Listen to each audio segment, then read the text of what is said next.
Devil May Cry. We're actually doing the video games. It's been a while. Not a video game movie, so pump your brakes. God forbid they made a Devil May Cry movie. I don't think they are. No, but could you imagine? No, I'm sorry, real quick. But could you imagine if Hollywood just decided, hey, you know what's really popular? That Devil May Cry game. Because I'm such a weeb, I'm such a weeb, I'd be like, get Guillermo del Toro. That's my go-to for weird shit. Yeah, Guillermo del Toro. Movie gets made. We see all these trailers. Not rated yet. Final trailer comes out. Rated PG-13. Fuck you, movie. Ron Perlman's Mundus and shit. I'm like, fuck the movie. Done. Like, I'm not watching this. Like, I'm not watching Venom. I'll watch it, but, you know, I mean, because it's Del Toro, so he'll get you. He'll put something in the movie that'll grab you. Just as long as it's not Kevin Fine.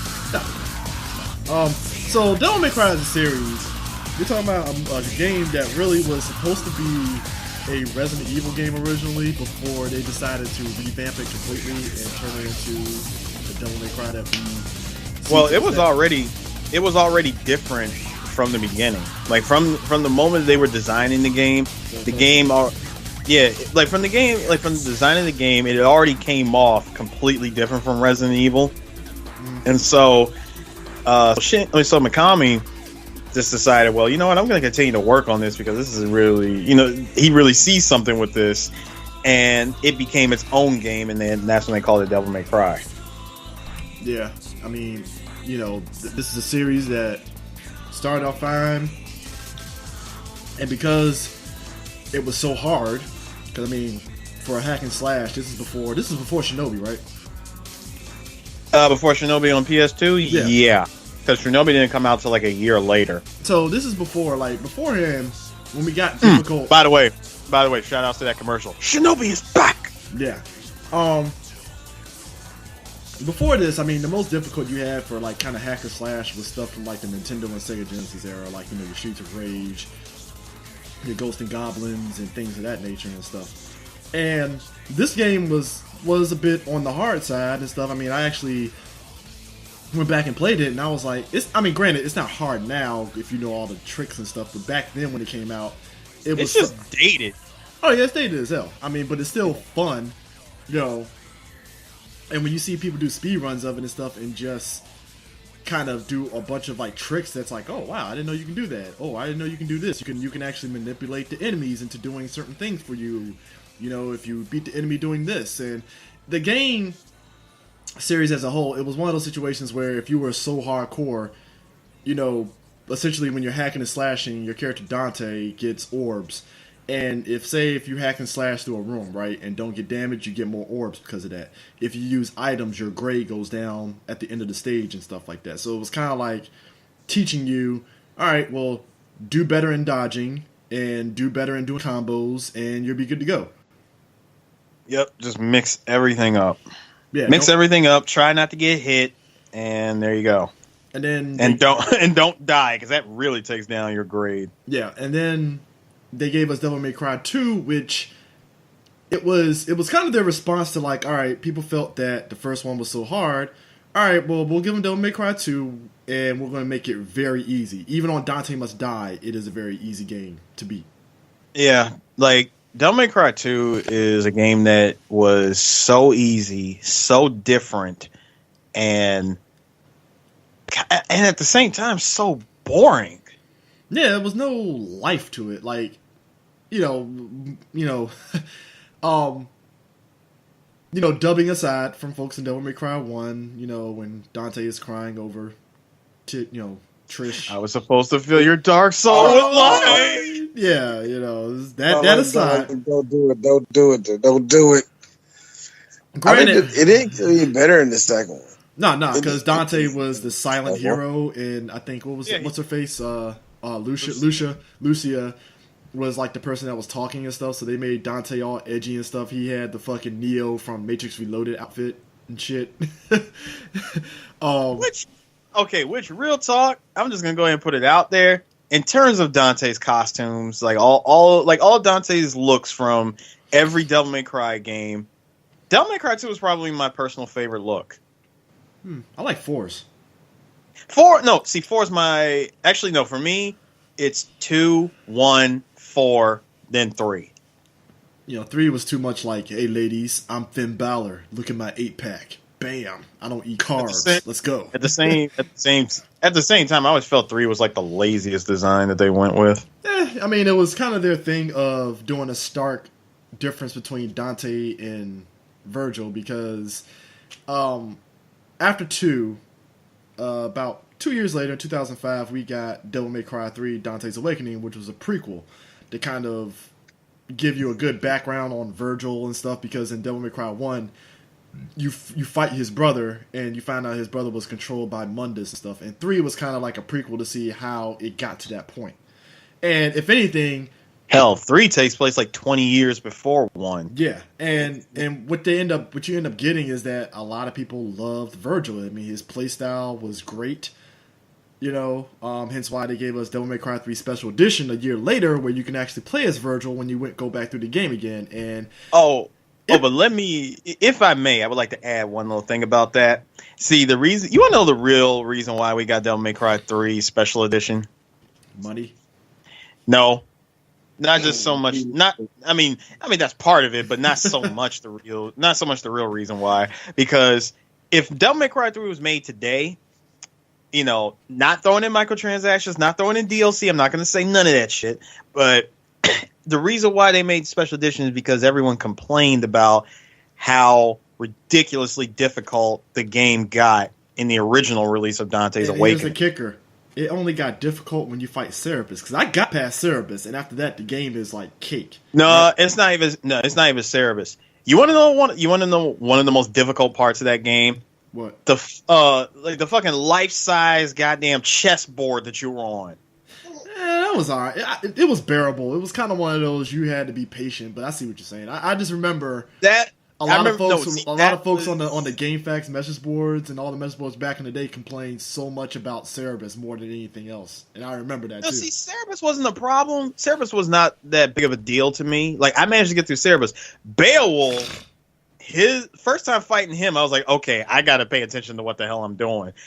And the game itself was challenging, but once I got up to that damn chessboard, man, that shit just drove me up a damn wall. And I remember checking out everybody on GameFAQs; they were all going apeshit over that part as well. Yeah. So like, what was it? Like 6 months to a year later, we got. It was literally a year later. Like a year later, we get special edition. That drops. We get to play as Virgil, and unfortunately, there were no cutscenes. There really wasn't any cutscenes that was added specifically. $20. I mean. It was a budget. It was a budget title that gave us more. And I'm not going to complain. It was cool. Playing with Virgil was definitely interesting. Like, he plays very different. His play style broke the game. Let's be real about this. He did break the game, but his play style was completely different from Dante's, though. Yeah, and so you're coming off of Devil May Cry 3, and at this point, 2006 was right around the time the PS3 was launching. So a lot of folks were like, all right, the PlayStation launch, if you remember, didn't necessarily have the most stellar of opening titles. I mean, that's PlayStation's bread and butter. Outside of PlayStation 2, I think, didn't Tekken Tag Tournament come out with PlayStation 2? No, I would say, no, CJ, real talk. Outside of the PS1, Sony has yet to give us a stellar-ass launch, like launch in terms of games with a new console, because PS2, because PS2, the only thing they had, they were lucky that they got Tekken Tag for the PS2 at that time, and that was only because the game had already been out in the arcades for like 2 years. Yeah, so they didn't really have to do much except kind of beef up the graphics a little bit. And Not stuff. even, dude, beef up the graphics is one thing. They threw everything, including the goddamn kitchen sink at Tekken Tag, which is why that game still holds up so well today. Because that game had probably the greatest graphical engine in terms of like facial animation during fighting. It was so different from all the other Tekkens. Because when Tekken 4 came out, they kind of kept that, but it was toned down a little bit. Yeah, they definitely revamped it. But then when Tekken 5 came out, that shit was gone. Yeah. So it's like, but then like 2 years later, a year later, and I remember it was Tokyo Game Show. They announced Devil May Cry 4. So the first thing that a lot of us were asking was, okay, we're on Devil May Cry 4. Does this take place after Devil May Cry 2? Because let's be real, a lot of us are very much sticklers for continuity. Let's just be real. We are. And not only just that, do you remember the very first trailer that they showed off? Because originally this was supposed to be a launch title for the PS4, for the PS3 and Xbox at the time, and all we saw was Dante in the snow. Yeah, it was him fighting the fucking what's the name of those little monsters? Like the ones with the like was it those lizard monsters with the shield and the he was fighting them. And the claws. Yeah, he was fighting them, and it was like, oh shit, we're getting Devil May Cry. And then 4, the trailer dropped at Tokyo Game Show and E3 and got everybody hype. And then 4 comes out, and then you come to find out, oh, this takes place before Devil May Cry 2. So this takes place after. So you're telling me that this takes place.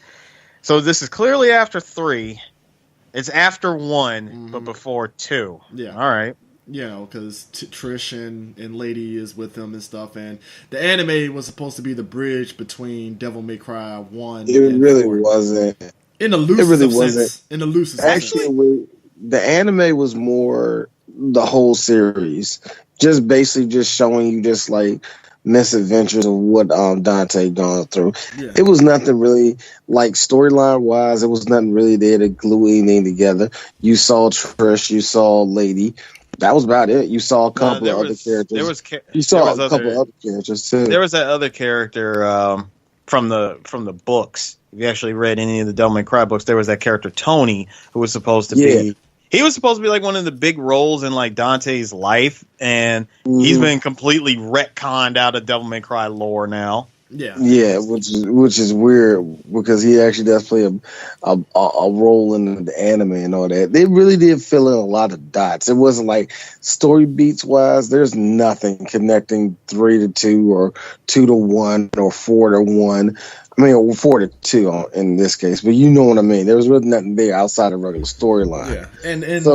Yeah, and like you get to 2013, and this is where I was having a problem with Capcom because you mean everybody? No, because this is where I was like, all right, Capcom has always for a while they always had the if it ain't broke don't fix it kind of mentality, and it's always sold games for them because it's like, well, why fuck up what's already working, you know? And it's worked out for them. They sold games. They like a lot of other companies around this time, they saw the numbers that Call of Duty was bringing in. And they were like, well, why can't we sit there and bring those type of numbers for our games? And I'm like, well, it's because your games fill in a niche audience. Like, you will never get a fucking that audience that plays Call of Duty to turn around and play Resident Evil or Street Fighter or Devil May Cry or Lost Planet, which was also a very extremely niche title. First 2 games were awesome as hell, specifically 2 because that was kind of like Monster Hunter with guns, basically. It was Monster Hunter with guns, and they had the gall to give us both Marcus Phoenix and Dom as downloadable characters in Lost Planet. I mean, wait a minute, hold on. Wasn't the third one was the one that failed tremendously? Yeah, and that's what I was getting to because Capcom decided they wanted to Americanize their games. It was Devil May Cry, Lost Planet, and Resident Evil 6. Resident Evil 6 mainly on the aspect of certain scenarios, mainly Chris and Wesker's kid was kind of like a run and gun type scenario and stuff because like, hey, we're going to get the Call of Duty crowd that loves that stuff. And then Lost Planet was just like a shell of its former self and Americanized. Like, it really was not that good. Like, it's like you took all the Japanese aspects of it that to me made it great and unique, and you just Americanized it into a generic third-person action shooter. You know, didn't they try to turn that shit into motherfucking Dead Space or something like that? Yeah, it was like Dead Space in terms of, because I think did Dead Space 3 come out in 2013? I want to say yes. Yeah, because Dead Space 3 was going through some shit because EA, in their infinite wisdom, decided to strip away everything that made Dead Space great and gave us Dead Space 3 that was run and gun and no scares whatsoever. And I was like, that was the stupidest shit that you could possibly do. Oh, yeah. Don't forget about the microtransactions. Oh, yeah, microtransactions that just was whatever. So, DMC was weird. Was a weird game to me because I could see what they were doing, because Ninja Theory was actually... They're actually a company that's really good at doing thematically great story-type games. I mean, we saw this with Odyssey. Was it Odyssey Journey to the West? With that Jin / Paul love child character that they gave us, what they call Monkey. Yeah, and then the chick with with the sword, Heavenly Sword. Yeah, Heavenly Sword. Very. The combat was definitely different. I will give them that. It was definitely different. There was no block button. It was basically don't touch the buttons and she automatically blocks. So so thematically, everybody that reviewed those games was like, oh man, the story is great. It's awesome. The action is serviceable, because the action was basically serviceable to the story that they were doing. So Capcom decided, all right, we're going to get Ninja Theory to do Devil May Cry. And what they got was, and I busted the balls off this game. I bought the game. I played it. I thought ultimately it was all right, but it wasn't. I felt like they didn't quite Devil May Cry 2 it, dumb it down. But there were just certain like gameplay quirks I just wasn't feeling. Well, for DMC? Yeah, for DMC, because it's like okay. You want to know what they did for DMC? For DMC, they simplified it. They simplified it, but not dumbed it down. Yeah. At the same time, the game wasn't dumbed down. It was just simplified in terms of combat. Light weapons. I mean, light enemies, you attack them with light weapons. Dark enemies, you attack them with dark weapons. And I kind of hate that, because that's on some Ikaruga shit. And I'm like, it is. They definitely. And I like Ikaruga, but I was like, fuck. They definitely took the Ikaruga approach for this game. The light weapons are not like that powerful. That's the sad part, because there were some enemies that are light, and it's like the light weapons do like meh damage. But the dark weapons, like the fucking axe, that shit will fucking kill enemies. Yeah, because nothing. Yeah, and that's mainly because the axe is just a heavy ass weapon. So it's gonna it's gonna give you the damage output that you want. It's just slow. Yeah, and it's like I get what Capcom was doing. It's just I think it was a storm of just what they did to Lost Planet, what they did to Resident Evil 6, and in this game, it turned into a shitstorm of everybody saying "fuck you, Capcom. Why did you give us DMC?" You know, and it happened to me. It happened at the very worst time, in the sense of what the company was going through anyway, because you got to realize they were just getting off the whole thing of people finding out that the DLC that was was already built onto the disc. They didn't have to download nothing. Then on top of that, you had several games elsewhere. And what they did with Mega Man, where we were supposed to apparently get a first-person shooter Mega Man that got canceled. The Mega Man. Yeah, there was the Mega Man fiasco, but then we come to find out that wasn't entirely Capcom's fault. Oh, that was all Inafune. That was all Inafune, and the fact that people backed him for so many years. Exactly. We come to find that made Mega Man is still at Cap. Yeah. It's like all the stuff they have done that was bubbling up on their own because of shit they already posted against the fan base for whatever reason. And not even just the fan base of Devil May Cry, but all of Capcom games. And then you had this new game come out. It didn't matter if the game was good. It didn't matter if the game was going to be a good hallmark. It didn't matter at all. Fans were ready to boo that thing the second they saw a different Dante. This was during that time where it was like, how dare you change up something I always knew? It was that. Hold on. See, there's and just to add on, because there's something else I can add to that. It was Tokyo Game Show of 2010. Yeah. The very, and I need y'all to remember this. The very first trailer that we saw of DMC. That trailer of DMC that we saw from 2010 is completely different from the game that we got in 2013. I mean, it's because it was like, it was night and day. It was a night and day difference. For one thing, the Dante in that game was supposed to be, he was supposed to, like, we were going to be taken back to Edgelord Dante, where he was just angry, just pissed off. Middle he was going to finger. get pissed. No. See, we didn't get that version. The version of Dante from 2010 is completely different from the one from 2013. They completely changed his attitude and everything when they dropped, like when we finally got the game in 2013. Because first of all the stuff that we saw from 2010, like the videos, like all video footage that they shown, like the scenes that he was in, they didn't put none of that in 2013. Yeah, I mean, and like his personality in 2010 was completely different from 2013, and that's why a lot of people hated that character in 2013 as opposed to the one that we were gonna get. Because I guarantee you this: if they kept his personality from 2010 and not shit it up with the one we got in 2013, he would have been a more likable Dante. I mean, yeah, he would have been likable, but the problem was, it's like people were like looking at Capcom like, we don't want this game. Why can't you give us something after Devil May Cry 2? That's the key thing. It's like, to me, it's like you left Devil May Cry on a cliffhanger, and it's like, yo, at least finish it up before you sit there and decide to reboot the franchise, and shit. Like, yeah, that was the other big thing too. When you finish the game, when you finish Devil May Cry 4, and you know that Dante and Nero are going to see each other again, their paths are going to cross. I mean, come on, they're pretty much family, and the game ended the way it ended. I figured, well, we're going to find out. We're going to see what Devil May Cry 5 is. And, yeah, we ended up getting DMC. They outsourced it. And I thought, okay, if you're going to outsource it, fine, whatever. Just as long as it keeps to this, keep to the main story of, from picking up from Devil May Cry 4. That, of course, didn't happen. We got a completely different game. And as much as people shit on DMC, I will admit, at first I wanted to shit on it. But then I actually sat down and played it. And it's actually a really good game. I mean, it's all right, but it was nothing in it that made me want to go back and play it. That was the see that's different. See, for me, I can actually play DMC again and again.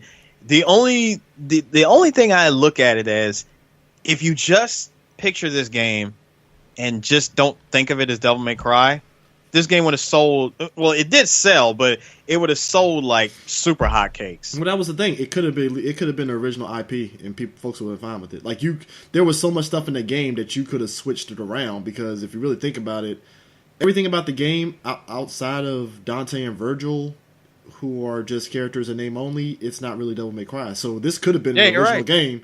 And it's like, well, he's not Dante, he's not Virgil, so it's fine, cool. Like, I would say outside of Devil May Cry and Bruce Willis Mundus, yeah. I mean, so it's like, like I said, so DMC came out, they got the backlash that it got, and basically they were sitting on it through the fault of of Ninja Theory, might I add, because they were the ones that were agging on the fans. Yeah, and they didn't have to, but it's whatever. So. Meantime, when this came out, about 2 years later, we get DMC Definitive Edition, and they had, I remember the trailer for it was like, see guys, we got the skin where you can play as old school Dante. That's cool, right? And I'm like, okay, but I mean, it's nice, but that still doesn't help. It still doesn't change. And then that same year, and this is kind of where you knew Capcom was up to something, they gave us Devil May Cry 4 Special Edition. Yeah, when we got that Special Edition, we come to find out that this was what the game was supposed to be released originally. We were supposed to be able to play as Virgil, Lady, and Trish back when the game launched back in 2006. Yeah, but I mean, even when it came out in 2006, I was fine with it, because, like I said, there's a lot of. I mean, hell, I remember a lot of folks playing the fucking what's the name of that mode where you go through the different levels? Oh, you mean the Bloody Palace? Yeah, the Bloody Palace. There were so many videos from Devil May Cry 4, from Bloody Palace, so much stuff. And that's the greatest thing about the series as a whole, is that you see so many combo videos and, stuff that people broke in Devil May Cry 4, 3, 2, and 1. It's crazy. particularly with Dante, when they got to Devil May Cry 3, the biggest thing about Devil May Cry 3 is that you have different styles. Yeah, there was the styles. You had Trickster, Royal Guards, Swordmaster, and Gunslinger. Yeah, and what made... Now, by themselves, in Devil May Cry 3, you could only pick one per mission. You couldn't use them all. What made 4 Dante so broken is that he had all 4 fucking styles, plus Darkslayer when he got Virgil's sword. And the amount of shit you can do, it opened him up significantly. Oh, it did. And you want to know what really made it Devil May Cry 3 more interesting was when the game was released on PC. Oh, and yeah, I mean, first of all, with DMC3, when DMC3 was released on PC by itself, holy shit, that game was a fucking nightmare. I mean, it was a really, really bad port, and it took modders to fix it. So not only did they fix the game, but they gave us the one thing that we wanted thanks to Devil May Cry 4. Praise be Style Switcher. Yeah, I mean that just opened it up, and it made monsters that are normally like a Bolt monster from 4. It made them ridiculously easy once you mastered the fucking perfect guard for Royal Guard, and it's like, oh, I can kill him in one hit, boom, done. Dude, freaking Style Switcher is probably one of the greatest mods in modding history because think about it. You know how much I wanted to play Devil May Cry 3 where I could just switch my styles on the fly instead of going one per mission. Boy, when I switch my style up in the middle of combos, I can go from Trickster and I immediately switch it to... broke 3. It probably definitely broke 3. It easily. Made 3, put it this way, it made 3 a lot more playable. You know, it was still a bad port, and modders only did the best they could. Capcom just decided years later to give us the HD collection. Came out on consoles for a while, and then 2 years later we got the HD collection. We got the HD collection on consoles, and then I think a couple of years later we finally just recently got the HD collection on Steam. Yeah, and the thing of it is, special edition for Devil May Cry 4, perfectly hyped. You can play as Virgil, who it was fun. I will say straight up, it was fun playing as him in 3. And they tried to do the whole thing with his story where it's like, okay, you're playing through the game like normal and stuff with Virgil, but then they had that ending where he's just walking away from, the actual, what's the name of the fucking place in Devil May Cry 4? Sanctus. Yeah, Sanctus. He's just walking away from Sanctus like nothing happened, and you could tell, because the biggest thing about 4 when it came to the story was and a lot of people suspected it was the fact that Nero has some sort of relation to Virgil. Yeah, that we clearly can tell that Nero is Virgil's son. Yeah. No. Yeah, it was, and it's particularly when he pumps out Devil Trigger, because somehow, some way, Nero's arm got replaced with a devil arm, and then boom, when he goes Devil Trigger, it's like Virgil. Did they ever explain that? No, they still never explained it, and I'm hoping that with the new Devil May Cry game, when DMC 5 comes out, hopefully we get an explanation behind all that. Now, the crazy thing about DMC 5 though that I find funny is that they're using the same character models that DMC did, but it's the stat quo Devil May Cry gameplay that we know. I thought that was just kind of interesting. It's like they made the characters a lot more realistic. I mean, a lot more realistic. Dante looking. got the fucking 5 o'clock shadow and shit, big time. I mean, does that mean? Look, was anybody asking for the daddy beard though? Was anybody asking for that? No. No one asked for it, see, here's the thing about that trailer though, D. See, first of all, when we all saw the trailer for the first time, I'm like, okay, everybody was like, wait a minute, who the hell is that? We see the short haircut, we're thinking, oh god, Capcom, you didn't learn your fucking lesson, did you? And we thought they were bringing back Dante. No, so instead it's Johnny Bosch's, Yeah, as soon as we heard Johnny's voice, we're like, oh, thank god, it's Nero. Okay, Nero's back, but then we noticed that his arm is different. And, we see all the craziness, everybody's seen the trailer. All that crazy shit went down. Everything was awesome. Here's me the entire time. Where's Dante? I was like, it's not Devil May Cry without Dante. I was like, where's Dante? Lo and behold, I hear that motorcycle, and I just hear, woohoo! I'm like, there he is! and at that point, everybody was like, hey, Capcom is back. You know, as soon as I saw Dante, I was like, "Holy shit!" There's the white hair. There's the red jacket. Oh god, dude's got a 5 o'clock shadow. He's got the stubble. Okay, so now we find out that DMC 5 takes place after 2. Finally confirmed from the horse's mouth. It's like, all right, thank God. Okay, now that's over, and now we get the mystery of is Virgil in the game? And which he clearly is. He's clearly in this game. It clearly looks like, whoever slices off Nero's arm is like, it's my fucking arm now, and he does the judgment cut and disappears. And I'm like, okay, shit. More now, he pulled actually when he cut off the arm from Nero, he pretty much gave him the ocelot and said, "No, I came to take it back." Yeah. So it's like I'm not stealing my arm. I'm taking it back. So here's the thing. So we went through the whole history of Devil May Cry, right? So my thing is this: did y'all play the original Devil May Cry when it first dropped, or did you buy it a couple of months later? Absolutely, I got the original first game. I still have my PS2 copy of DMC 1. Yeah. Nope. Didn't play it until the third one, until Eris came over my house and played it. Oh, did he hook you up with his special illegal disc of it? Allegedly? No, because during that time, DJ Sue was on the righteous tip of only. Look, he did it. That's the best one. I don't know, because Sue at the time, remember Sue. He used to burn games, and then at the same time he was trying to build a PC. It was a weird time, so I just didn't bug him on that one. I mean, look, I got DDR games from him, thank God, because I refused to pay them fucking Konami jacked up prices for the Japanese. I mean, the reason why, and the thing is, I would go out. For the most part, I would go out and I would buy the physical copies of the game, and I would just make backup copies so that way I can preserve them. Yeah. So, I didn't want nothing to happen to my original. Weird hobby. It's just a weird little hobby that DJ Sue had for a while. I mean, you say weird. That was a weird time where somehow when you roll into GameStop and trade in a DDR game, you got a shit ton of money for it. To this day, I'm just like, that shit was like. I remember when I bought Metal Gear Solid 4 and I traded in a bunch of games. A good chunk of the money I got back came from fucking DDR Extreme. I was like, I got like $35 for that. Wow. Yeah, because not only was that game out of print and all of the licensing and all that shit for the music was probably expired. Yeah.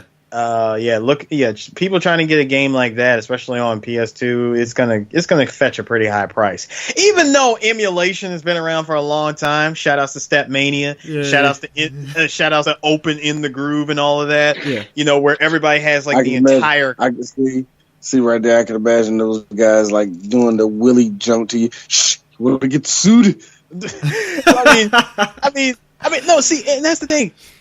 Going back. Before I go back to Devil May Cry, CJ, you remember back at Pocket Change, back when Pocket Change was a thing, when they got rid of Extreme, got rid of Supernova, and when they got rid of Extreme and Supernova, and they brought in the Groove. Now, we had an In the Groove machine, and it was quote unquote official. It was an official In the Groove machine. It did not take long. It took, I would say, about a month. A month later, somebody got into that machine, hacked the hell out of it, Justin. No, it wasn't Justin. Justin was a purist, but I couldn't tell. No, he was. Trust me, he was, because back then he actually stopped working at Pocket Change. But anyway, someone got paid more than Walmart too. No, and actually, that In the Groove machine didn't show up until Pocket Change closed and then reopened. When they reopened Pocket Change and made it into that pseudo Xanadu that they tried to do. Lounge. I mean, shout outs to them trying to do a lounge. Charging people they was like charging way too much for stuff on there. Like, no. Shout outs to them trying to do something, but it was kind of one of those things. No. I said try. But the problem don't hit no shout out. No. That was terrible. They wanted more money. They didn't know how to get the money back. So they tried doing something totally different. Hey, you know what? And here's the best part. Anytime an arcade does that type of setup, it never works out. And if it does work out, it's in the middle of a city. Yeah. What? If it was in the middle of the city instead of Waldorf, it would have worked out. I don't know. No, I don't think it. I don't think it. Like, if it works was in as DC, if it was in downtown DC, that is a 3-year max type of deal, man. Those type of places close down quicker. They don't stay open long. They don't stay open long. The way to make them stay open long is to just get in. I would say check out what other arcades have. What's their most popular game? Get a hold of that game and put it in your arcade. The problem, yeah, you know what, D, I agree with you because the problem is they threw in a bunch of fucking arcades. Like, how the fuck are you going to sit there and give us Time Crisis 2? Nobody's fucking playing Time Crisis 2. Give us Time Crisis 2. That's what I'm saying. You couldn't give us that. And back when Mr. Lee ran Pocket Change, we had, what was it, LA Confidential or Confidential Mission? Yep. That's Sega shooter. CVS 2. Dude, there was only two things. It was really only two things three things that really kept Pocket Change alive when he ran that place. CVS 2, Marvel 2, and DDR. Yeah, Extreme. Because that Extreme machine was still like alive and kicking, and everybody was playing it. Bro, it was in the groove. I think it was in the groove for a minute.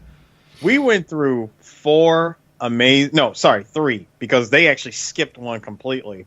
We had Fifth Mix.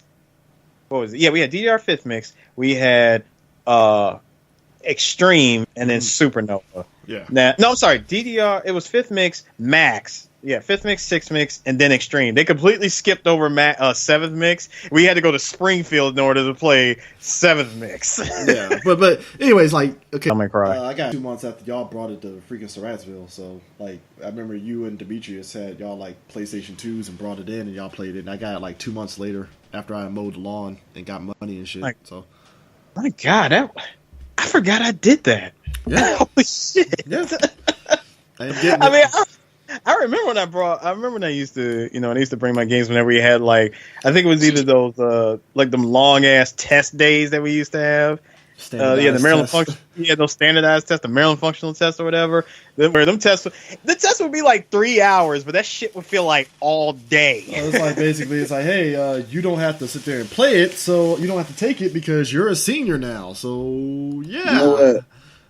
I would say this. Devil May Cry for me. I would say that when the first time I seen it, well, at least the only people outside of you, Eris, the only people I seen really excited about it were actually girls. And before anybody starts saying anything cynical, no, it wasn't because Dante was cool. I mean, yeah, of course he was, and all the rest of that shit. But I think a lot of people just enjoyed playing the hell out of the game. You know what I mean? Yeah, I mean, it was one of the few. It was one of the few games like that where it was like I knew a lot more girls that liked it than boys. Yeah, I mean, Dante was the prototypical kind of like Japanese pretty boy kind of thing that they were going for and stuff. Even though they were trying to go for like him being so hard edged and stuff, with the costume and stuff. But that's what I'm saying. That's what I'm saying. I think. I mean, there's no way to dodge that. At least the way Dante was and what people thought of him and shit. You know what I mean? Oh yeah. So I mean, what got me about Devil May Cry 1 and why I liked it so much. One, it was like, again, it was a brand new IP, but it was a cool IP from Capcom, and I really, really dug the Gothic cathedral that Dante pretty much had to run. He had to traverse throughout the entire game. And I just love the overall dark theme of it. Yeah, it definitely teeters on like the whole edgelord thing. But funny enough, Dante wasn't an edgelord at that time. Yeah, he was not an edgelord. Yeah, I mean, because the look of it. I think. Okay, go ahead. To me, it was when it was crossing something that anime has done for years with the whole demon world and all that. It just finally somebody thought, hey, let's make it a little bit silly. Yeah. And I think going down that route of it allows you to be a lot more creative, allow you to have a lot of more non-serious moments and all the rest of it. I think the Japanese needed a series like this because we've seen a lot of series like this in America in some type of way. The Japanese needed their own ones. And I don't give a fuck what you said. Dante always to me was an edgelord. To me, he always was one. I mean, So, look, I'm sorry, D. The only way that he could truly be an edgelord is he just had to have been saying some edgy shit. Now, Virgil was an edgelord. Dante was always just freaking happy. Yeah, he was just cocky as hell. You know, here's the worst part. I think because he was such a badass in the third one, it made it worse. Like the first time him and Dante fought in the third one, and he just fucking annihilates Dante. And this just stands nigga, he stabbed this motherfucker. Everything could actually in real talk just ended the whole storyline then and there, but he let the nigga live because Virgil is Virgil. but dude, he pulled a fucking Biff Tannen. You remember when Biff saw Marty and then turned and saw Marty, turned back to look at the road, and turned back and saw Marty and jabbed him in the face? That was Virgil. Dante was like, "Oh, I got cut in the stomach, but at least he's gonna let me live." Stab. And I'm like, "Yep, well, he stabbed twice." But I think because of that game, it made it way worse. So if you want to, it's like this. I get why he doesn't reach edgelord. He wasn't even an edgelord in 5 to me. I think Dante is always teetering on that line. You know what I mean? Yeah, I like the golf look, but I fuck a lot. So that look.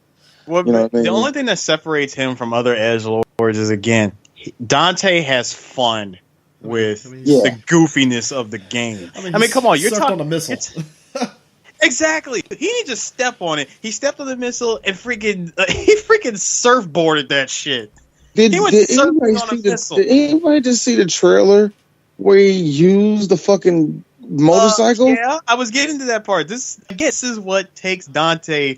This is what snatches Dante just out of the grasp of edgelord, is the fact that he just takes stupid shit and has fun with it. And, only in a Japanese game where you can have the main character do some off-the-wall dumb shit like that, and it's passable. You know what I mean? I think it's just, it's a testament not only a good character, but maybe glad this shit was made in Tokyo. I mean, and considering this was all our first time playing DMC.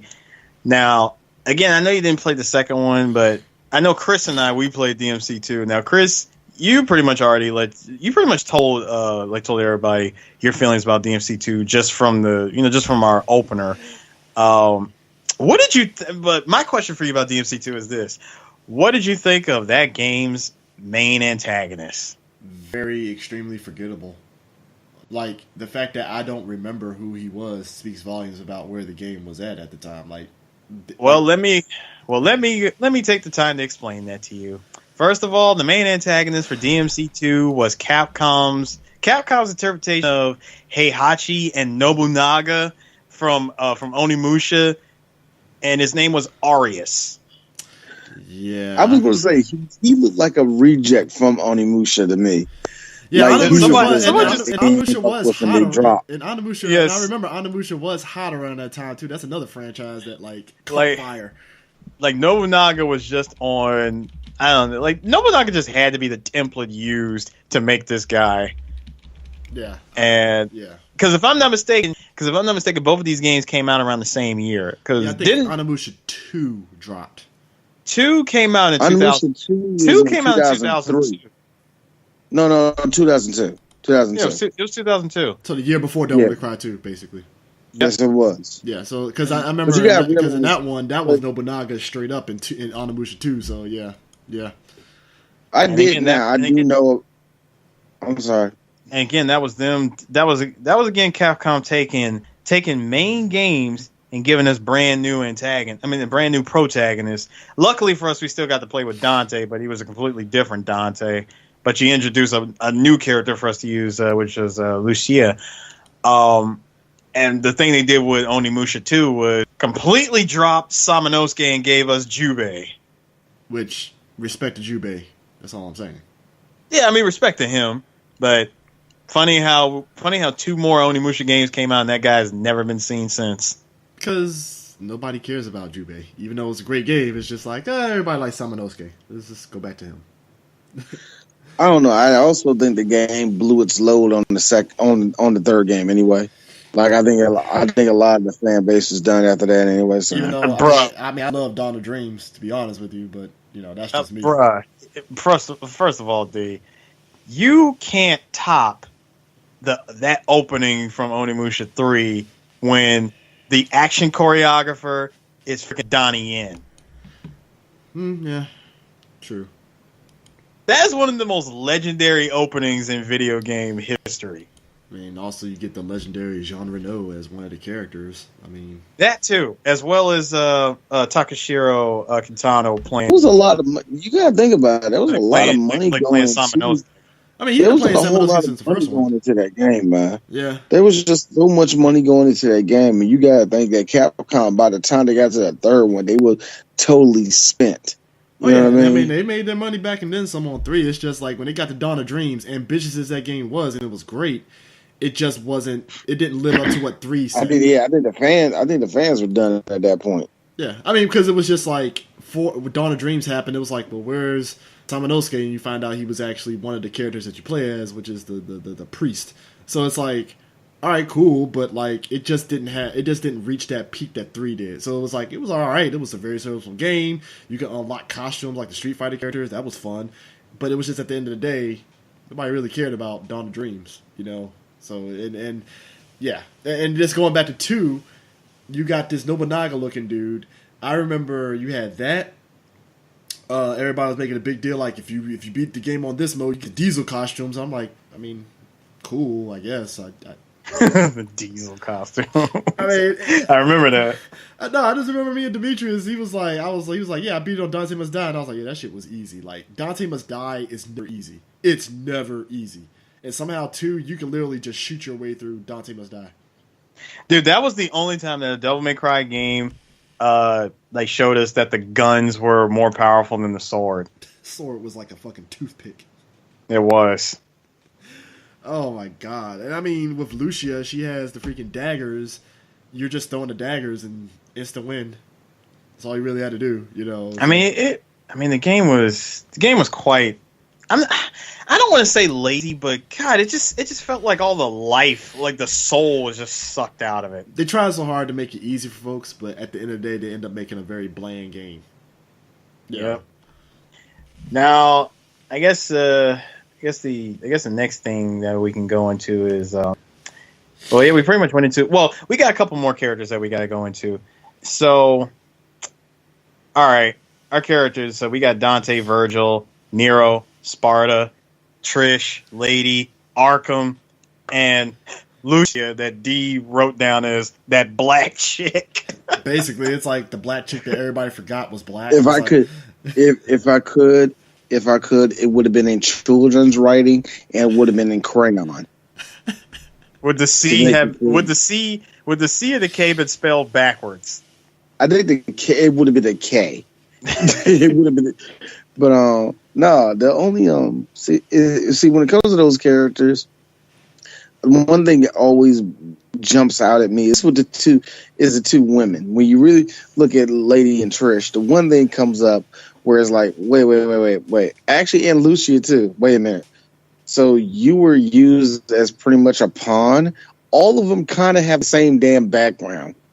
They do. Yeah. The only difference. Trish was Ladies makes the most sense to me, but that's not saying much. Yeah, I mean, because Trish was basically Trish was basically undisclosed your mom, which makes their dynamic very weird.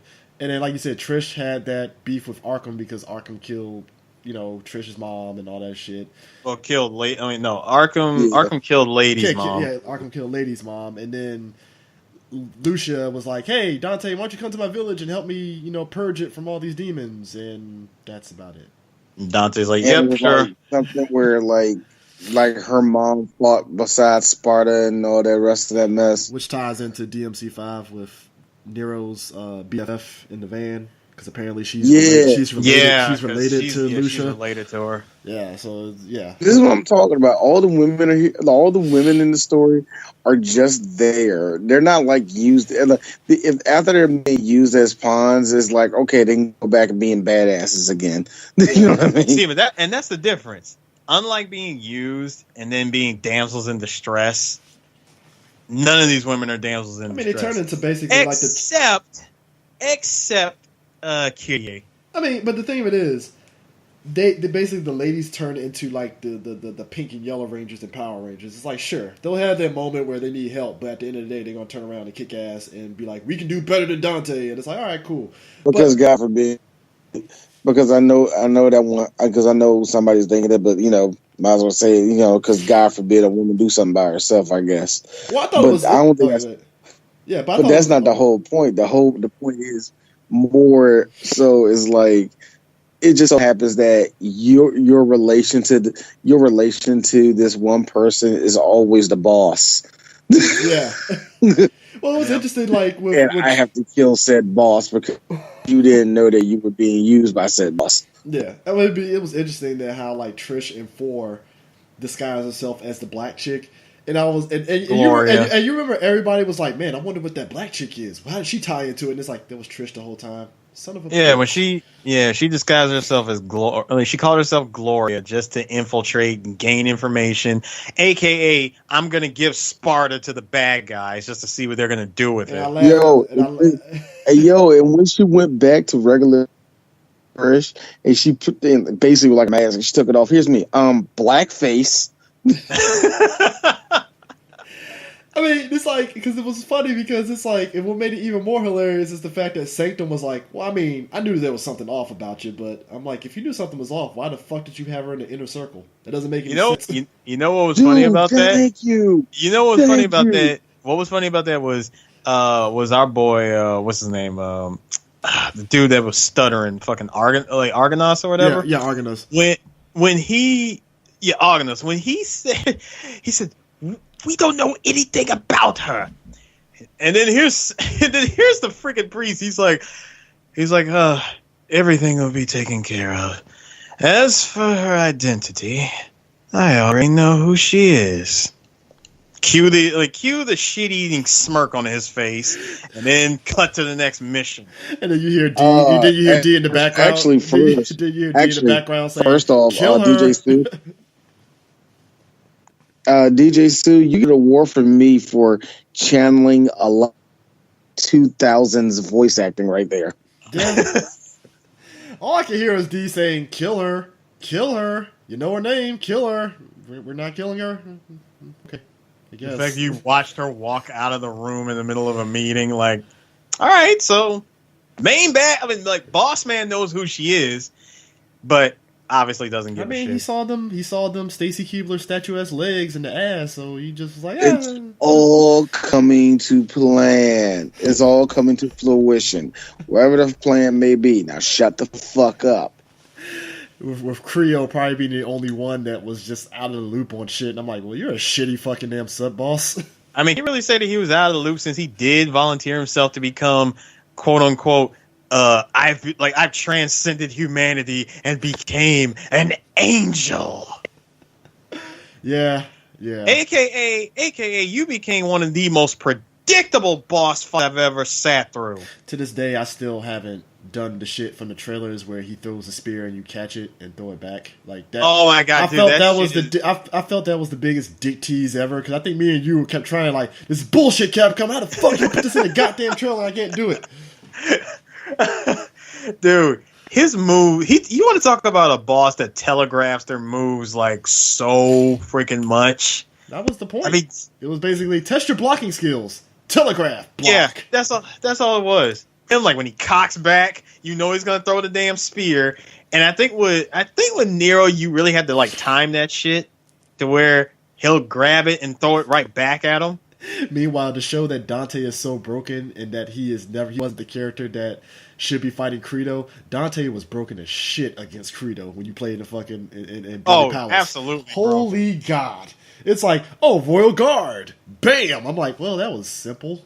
Huh. You want to know? One of my favorite bits in playing both DMC 3 and 4 is when you're fighting against an enemy that has a sword and you have your sword and both of you clash swords at the same time. Plink, plink, plink, plink. Like every time you clash swords, it's like, ha! There's an opening. Go in for the launcher combo. Yeah, I mean, and so you have that whole thing with, you know, we talk about the ladies and stuff, and like Kyrie, she was basically damsel in distress, but they try to make her like she has something special about her somehow, some way, I guess.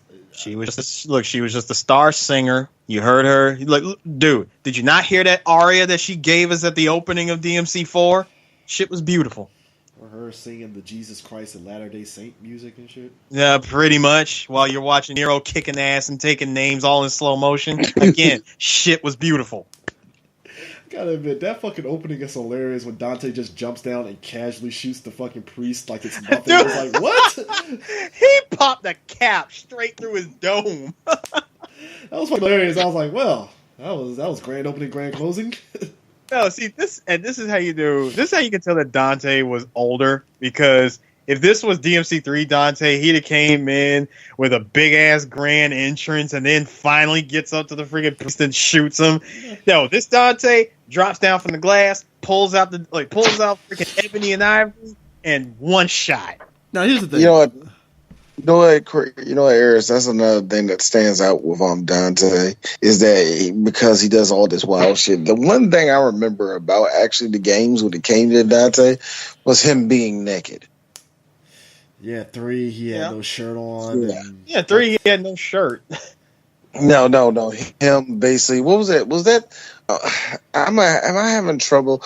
Was that Dante that had the whole Austin Powers opening scene? That was DMC. That was Dante. Yeah, that was him. That was Dante. The whole thing with the trailer crashing and the pizza covering his dick as he puts. I was like, who had it? I was thinking like, wait a minute, was that Dante? Or was no? And I really hate the fact that Eris is all the way fan by calling him Dante. I needed to address I like that. it. Like, Can we address the fact that fucking damn Nero wore a fedora? And I'm like, these motherfuckers. Why is he wearing a fedora? Like, what's about fedora? Is it because that you associate scumbaggery with fedoras? That's really, it was so on the nose because it's like, yo, fedoras is shit that I see on Michael fucking what the fuck's the dude's name? That racist black dude? Fuck. Oh, you mean Jason Whitlock? Yeah, Jason Whitlock. Jason Whitlock is that black dude that wears a fedora, and you know he's all right. some First off, he doesn't need to wear a fedora for one main reason. He's that dude that doesn't realize that his head is bigger than what he think it is. So the fedora he gets is always small, and it looks like a Robin. It looks like a Robin Hood cap on his head. You know? I mean, can we point out something here when it comes to like characters rocking fedoras and stuff, especially in Capcom games? Anytime we get a Capcom action game and we see characters rocking suits and fedoras and shit, I always say to myself, this is going to be a good game. I just laughed. Like when they, like, bro, you know for a damn fact that when they did it in Resident Evil 4, when they gave it to Leon and he had on the full suit, whole suit with the Chicago type. Like, whole suit, Chicago typewriter, and the fedora, and you do his taunt where he throws that shit up in the air and he pulls the Michael Jackson. That is hilarious. Well, Nero unfortunately didn't do that shit. So. I always say it's on when you see one or two guys with berets on in a Capcom game. Anytime you see a guy with a beret on, there's going to be some action. Shout outs to Krauser. Yeah, and the thing about it is like in DMC. It was weird with Nero because after the end of DMC and you get the DLC for Nero's mission, all of a sudden he goes full blown like Jack Black from the fucking what the fuck is the name of that fucking band? Tenacious D. No. I mean, you said not Jack Black, Jack White. Fuck. Jack White. Yeah, Jack White from fucking fuck. What's the name of that damn band? Him and his girl. I don't know, the Stripes. Something like that. It just reminds me of that because he got all emo with it and shit. It was like, Dante beat me. Now I gotta fucking redeem myself. And he has the fucking the fucking emo kids from fucking South Park hair going across his eye and shit. And I was like, this is their version of Nero going dark, huh? Okay. Did you like how? No, did you like how? Did you like how at the end of DMC4 you get the same treatment that you got at the end of DMC3, where Dante has to clear out. You have to clear out all of the enemies on screen 100. before the credits finish rolling. And That was fun. you know, and what made that so much fun is if you did it, like if you were successful, you got treated to an additional ending. Yeah, it was basically, hey, there's more shit to do, guys. Let's go. And it's like, all right, I guess. Cool. And what I really liked about DMC3 was when you did it at the end of that game, you get the additional ending of Dante. I'm sorry, we get to see DMC1 Dante with his brand new shop, which he named it after Lady and called it Devil May Cry. Because devils may cry, and I'm like, boo. Boo! Did you like how at the end of the first game where the shop was messed up and now that he and Trish are partners, they called it Devil Never Cry? Yeah. Yeah, they never went with that, so they kind of retconned that shit later. That's what I'm saying. It's like they always kind of had to change it up. And the one thing I will laugh about is the second game where Lucia was waiting for Dante to come back, and all she heard was the motorcycle like revving, and she just like, I know it's him, and she runs out. I was like, of course, that's the anime. That's such an anime way of ending a game. Oh, that was definitely anime. That was on some Papa's back. Papa's back. I mean, because it was like the fucking, I don't know, you guys probably didn't watch the Gundam 00 movie. It was the same thing because like the lead character became like the perfect human and stuff that meld with like robots and shit. It was weird. But like he leaves the chick that he kind of had a relationship with that was from the Middle East. She was like the princess of this country.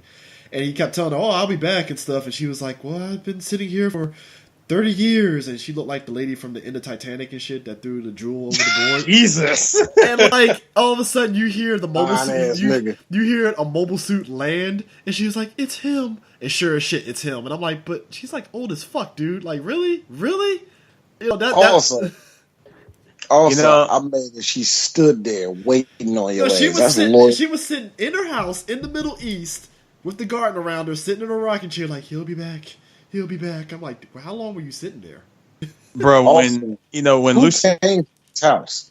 I know, right? Like, also, when Lucia was waiting for Dante to come back and you hear the motorcycle, I always ask that question, like, so how long was Dante trapped in hell or the demon? I like how Dante.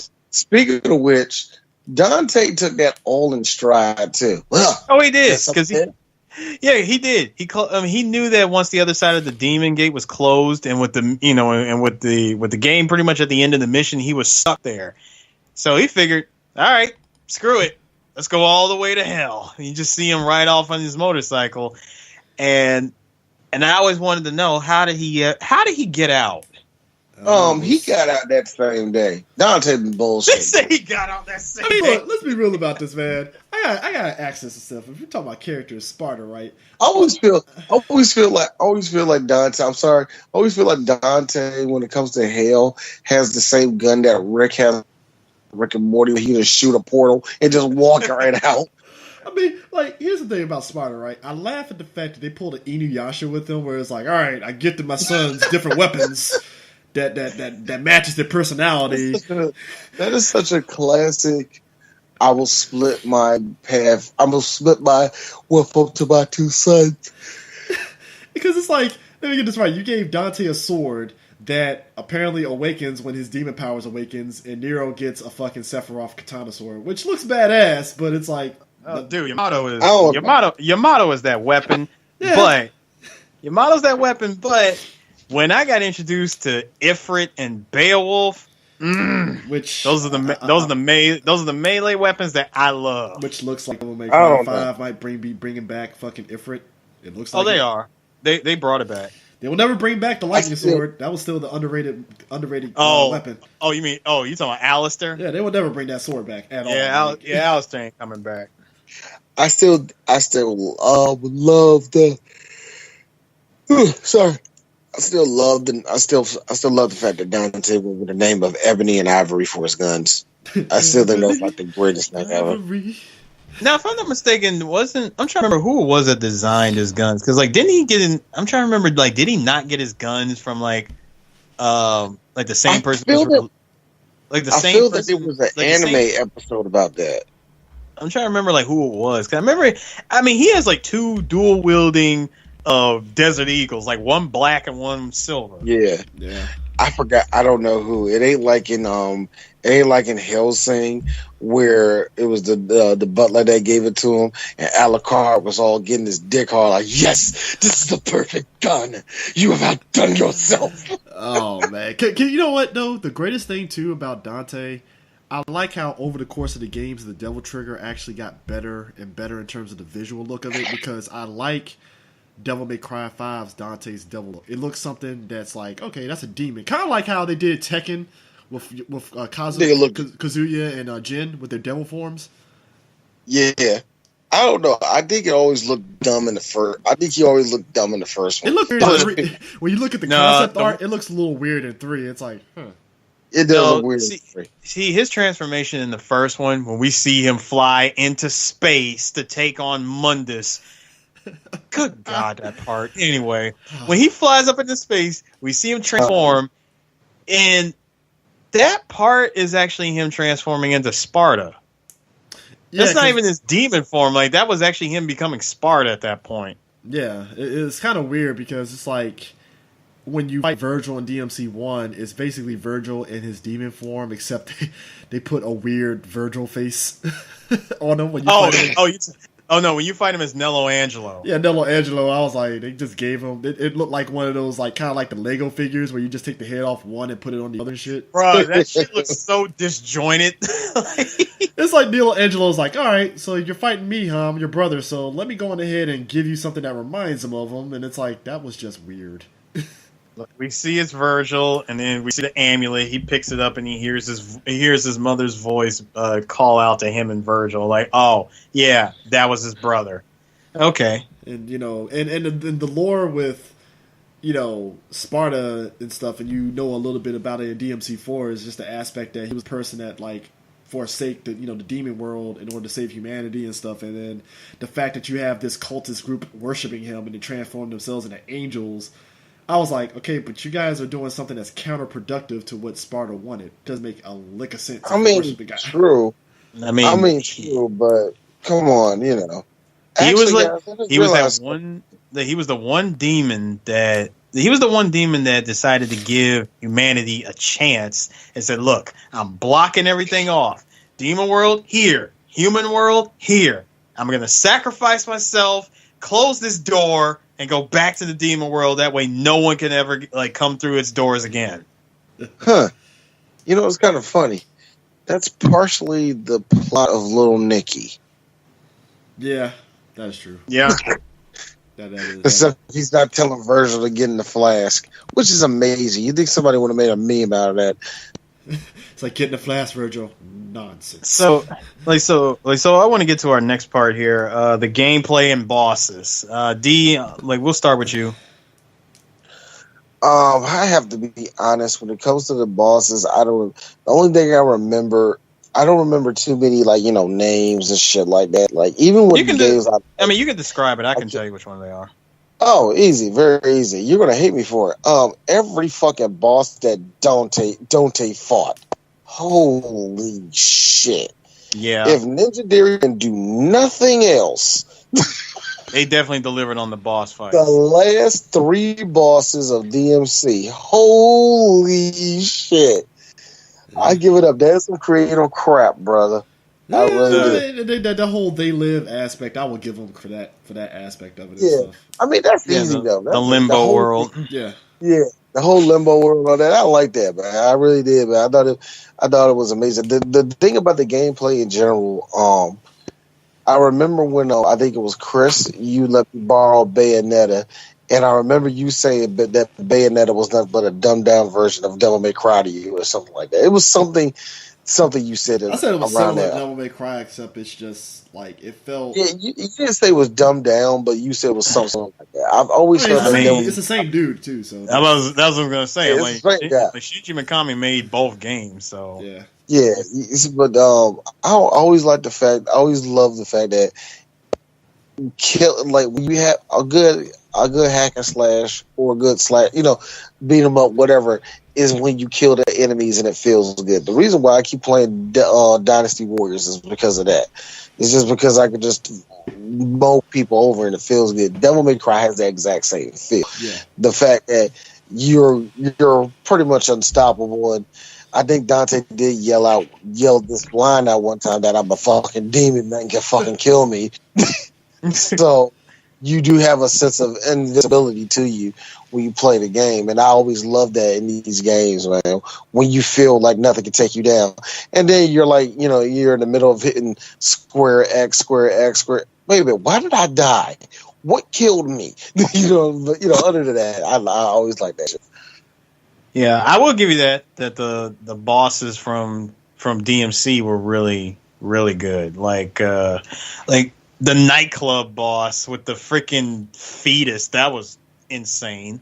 That was insane. That was some straight up Tokyo Gore shit. Not like I said again. And how about off to him? Just awful creativity was great. And how about the Bob Barbas fight? where it looks like you're fighting a masked computer from Tron. Yeah. Ooh, I did want to add one thing though.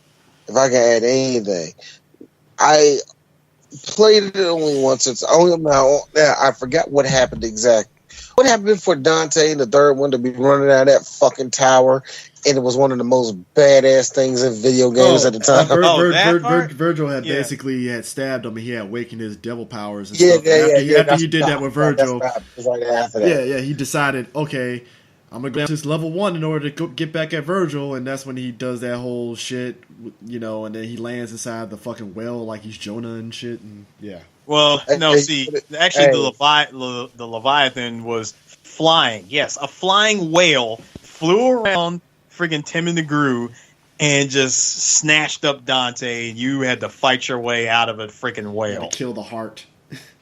Dude, that whole scene to me, man, you might as well started playing the music on Turtles in Time where was it sewer surfing? Yeah, that's sewer surfing. Yeah. They like I said, the game will have these action beats where it would not where it's like, yeah, that something dramatic happened, right? Well, guess what? Time for something awesome. Yeah. All right, CJ, you always have that. Like I said, gameplay and bosses. I think I like the gameplay of 4 because the ability of just doing broken stuff. Yeah. I think probably the standout thing for me is kind of a toss-up because it's a toss-up between Virgil and Dante, the second fight, where Virgil has the fucking Beowulf gauntlets. He's about to pull out the sword. He's about to pull out the sword. He's looking at Dante. You know what? You're not deserving of the sword. I'm going to fucking fight you hand to hand. How about that? And just seeing the ridiculous amount of stuff that the computer Virgil does when you fight him. And it's like, wow. And because that was the thing about the game is that you couldn't muscle your way through the game by just popping double trigger and I win and shit. Like, you actually had to, like, do some shit. Yeah. You had to play the game. Yeah. So it's like when you're fighting Virgil, it's like, well, let me pop double trigger and slash him. Nope, because he'll fucking reflect that shit back at you and fucking foot dive your ass with Beowulf, and then you're getting comboed to death. So couldn't he double trigger that too? Yeah, he could double trigger and all that stuff. So that was a fun fight, that and the third between them and stuff, just because of where the story was at. Because I was like, well, Virgil, you got the sword. Just go home. Go home. Go home. What are you doing there? Just go home. Like, you know your brother's not going to give you his medallion. Just take the sword and go. You won. Just go.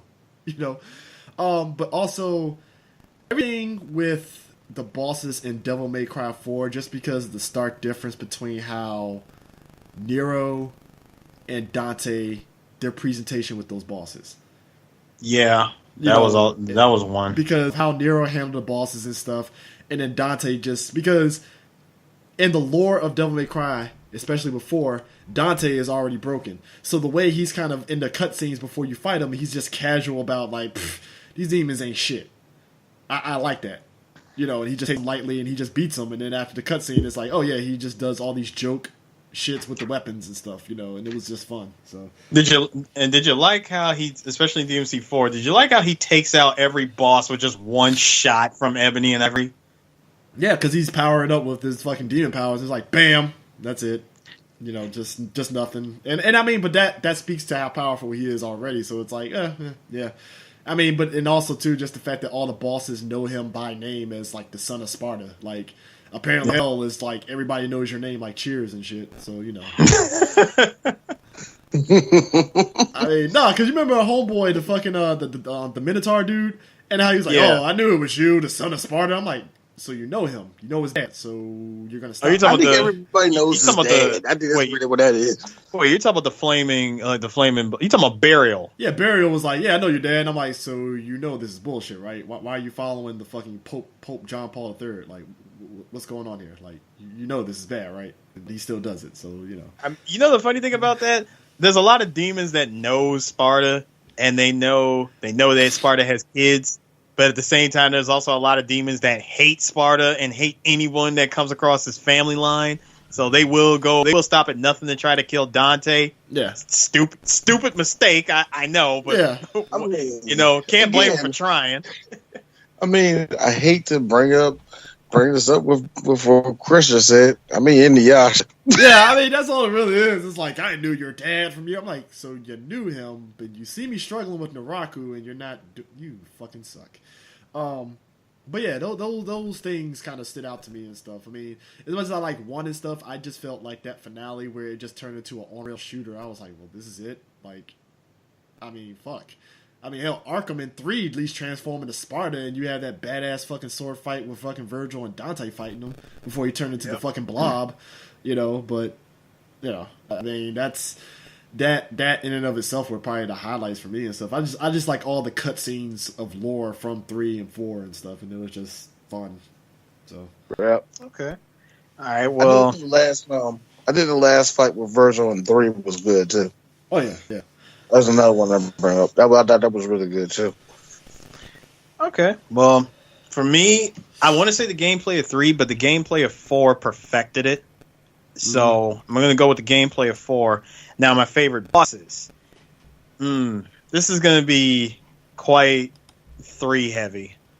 So one of my favorite bosses is, I want to say, of course, Beowulf. Beowulf from 3.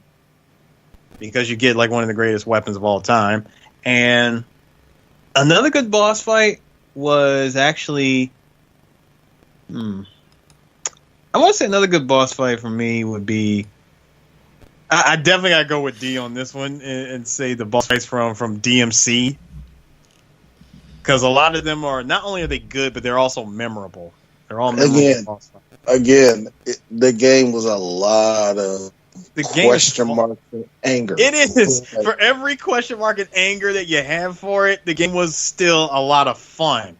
Yeah. It's still fun to play. It will be these moments of this game is stupid, and then it's the build up to the boss fight, and then the boss fight happens, and it's like, holy shit. Hey Chris, you know what it was? It's the exact reverse what I got from Lollipop Chainsaw. It felt that way in reverse for me, where it was like it was the build up to the boss is like, oh snap, and then the boss comes. This is it. Oh, I hate this game. That's funny. The other boss fights I really liked. This one from DMC3. I liked Agni and Rudra. Yeah, that was actually a fun little fight and stuff, just because of the dynamics of it. Because that was a fun boss fight, especially like again, you start figuring out, oh shit, that's right, I can actually kill one of the bosses with the fucking Cerberus weapon and stuff, and it's like, oh, that's right, I can do that. And then like if you go back and replay the missions, which is probably the greatest thing about the game, it's that boss fight between those two is so easy when you're using their weapons against them.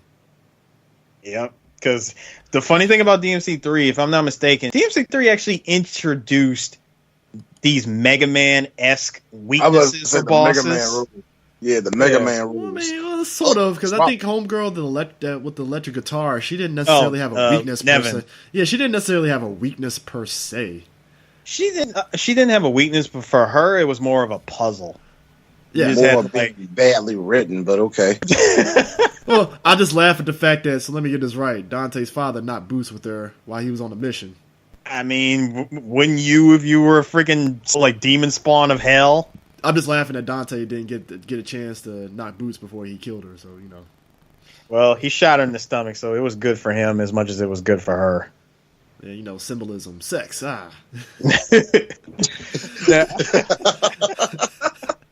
Really, that was I like that Chris said that like it was a hot pot of water that he was trying to carry across the room. I mean, because I remember Devil May Cry 3, they were laying it on with the sexual innuendos and stuff, particularly with that boss fight. And I'm like, we get it, you're fucked, all right, Jesus. Christ. And then what came after that? Probably the greatest guitar solo ever from Dante. Which is funny. Side note, I thought it was actually fine and cool that they didn't do the usual, hey, let's make Lady and Dante a couple. Like, they didn't do that at all. They did. You know what? They did the same. They kind of did the same thing with Trish and him too. Well, that's his mom's body, so that would be weird. I mean, yeah. People tend to forget that. People tend to forget that shit. People tend to forget that shit. It's like, I remember somebody was like, I shipped Dante and Trish. I'm like, do you realize that's basically his mom cloned, right? You do realize that, right? Just FYI, that's just weird. I mean, Mundus made it quite clear that, yeah, while I quote unquote took her out, I can always make another one.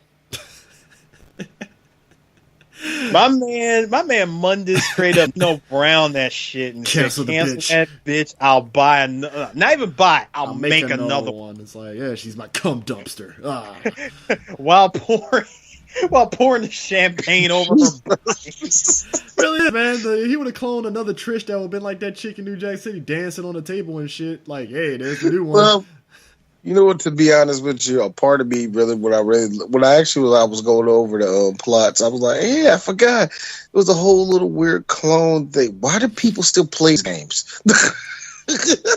I mean, you know what? If you look at all of Capcom's like games, I would say Devil May Cry, if you really think about it, is the least complicated one. It is. It is. I think Dino Crisis. You know what? I always want to know why did Dino Crisis didn't make it? Jump the shark as soon as it turned into fucking what Jurassic Park series is trying to be now. D, I told you, fucking the Fallen Kingdom is turning into fucking Dino Crisis 2, where it's just like, all right, I guess the next one is going to Jeff Goldblum with an M4 shooting up dinosaurs. That's where we're going to apparently. Actually, I think the Japanese. I think when the Japanese get a hold of dinosaurs, they just always do it. Dude, they took them into space. That's what the Japanese do. It's like, we have shit on Earth. What can we do to really spice up Dino Crisis? I got it. Put them in space. With that Capcom executive that said the word space. Put dinosaurs in space. Here's the funny thing. Because it feels like if Dino Crisis never was made, and I know way different other series, but it feels like Monster Hunter is around because of Dino Crisis in some weird way. I don't know the connection. It just feels like. Well, it's been around. I would say Monster Hunter came out in the early 2000s. Dreamcast. Was it around during the Dreamcast? That was like the first. No, it came out on. It was on PS2 first. And I'm thinking you know what? I'm thinking Phantasy Star Online. Sorry about that. My apologies. Yeah. No, you know what I want to say? I want to get mad at you, but I kind of don't. Maybe because you mentioned Phantasy Star Online in 2018, so I think I'm going to let it go. I get it mixed up. I get it mixed up so much, though. That's why. And the fact that it's still one of the most popular online games to this date. I still think Phantasy Star Online is one of the most. You know what? It's just because I didn't age with the game because the game looks so boring. I never understand why people love it. It was kind of like, I think the allure of it, before we get back to Devil May Cry, was like consoles finally are able to do what PC did with like a RPG kind of thing. I mean, yeah, sure. And that's what it was. It was that allure of, oh my god, because first off, I mean, the allure of Dreamcast. Let's not get it twisted here. Like Dreamcast, you were able to go online on a 56K connection, and it was a fun experience. Oh, and you really were, and you were a freaking swinging badass if you had managed to get your hands on the broadband connector for a Dreamcast. Yeah, and so it was like one of those things that like it captured folks' imagination of what you could do. Because I mean, if you really look at it, it was a very basic RPG, but it was fun. It really is. So I think that's where Monster Hunter comes in. Is Monster Hunter came in and was like, all right, we can do that, but we can make it even better by adding in all this stuff. Like, oh yeah, you killed that monster. You can take his skin and you know, make it into a piece of clothing, weapons, like make it into weapons and armor and stuff. And speaking of Monster Hunter, that was one of the cool things I'm glad that they added was Dante. I mean, you knew that was coming. Capcom, you know, for better or worse, they're good. They're good with the cross promotion. They can do that. But this was like the first time that they actually put Dante in a Monster Hunter game. Oh no, I'm saying just period. I mean, you remember there was a point where Dante was everywhere. He was in the fucking Beautiful Joe games. Yeah, they put him in. Well, that's another Capcom property. I'm talking about having him in like something completely different. Like they put him in Shin Megami Tensei. I mean, because he was a boss. He's actually a boss in that game. Yeah, they were trying to do the whole thing of Shin Megami Tensei takes place in the same universe as Devil May Cry. Because I think Shin Megami Tensei is the Persona series, right? Yeah, it is. Yeah, so they actually put Dante in the Persona series. Yeah, which those games were very weird. Particularly the one with you back in like the 1960s and you have a car as your pet. And I'm like, so we got Herbie the Love Bug in your character. Okay, I guess. I guess. You know, I do want to mention. Bill with Dante. I want to mention an interesting boss fight. I think outside of DMC, Devil May Cry 3 probably had the most interesting boss fights because hell, I think it had the most. It had the most. Every boss mission fights. Had a boss fight, no matter how big or small. I want to say almost every mission. There was like what 20. There was like what 23. 20 missions, 18 of them bosses. Yeah, about 18 of them were straight boss fights. Two of the coolest, well not coolest, but two of the most interesting boss fights was the friggin' demon horse, demon horse on the carriage, and the other one was you fighting your doppelganger by bashing out the windows. Yeah, and getting light. And the most annoying one was the fucking centipede one. Fuck you, Capcom, for that one. That had to be the most annoying goddamn boss. It's like, oh yeah, I almost got his health down, and it fucking 180 for me. Fuck you. And then you had to sit there and play, okay, which hole is it coming out of so I can get on it? And then you jump on it, oh, electricity, 3/4 health down. I'm like, what? Yeah, that boss fight was very annoying. And yet you watch speedruns, and for some reason, like they say, you gotta get good RNG in order to get it in one hit, apparently. And everybody just like beast through that shit like it's nothing. That's why I can never be a speedrunner. You know. Man, have you seen that attitude? Dude, you know how many speed dude, you gotta look this shit up. Seriously. Y'all, I want both of y'all to look this shit up. I've seen them. No, not the speed runs. I want y'all to look up the rage speed runs. Oh, I've seen it. I've seen two of them, and that was back during the early days of YouTube. You know, and like shit. the good old I love the rage quitting compilations of speed runs where somebody put in like 6 hours of work and they messed up one thing, and because of that one thing they messed up, they had to start the entire run all over again. Or folks, you know what? I hate that in speed runs. If it comes down to that in a speed run to me, I don't need to play it. I don't need to speed run. The worst ones is Devil May Cry is like tame because really it comes down to like any other game RNG. Like you gotta hope the computer cooperates. It's the stuff like Final Fantasy VII where it's like beat it in 9.5 hours, and if you fuck up one time, if the game decides it doesn't want to cooperate, you're fucked. You're done. You gotta start that shit all over again.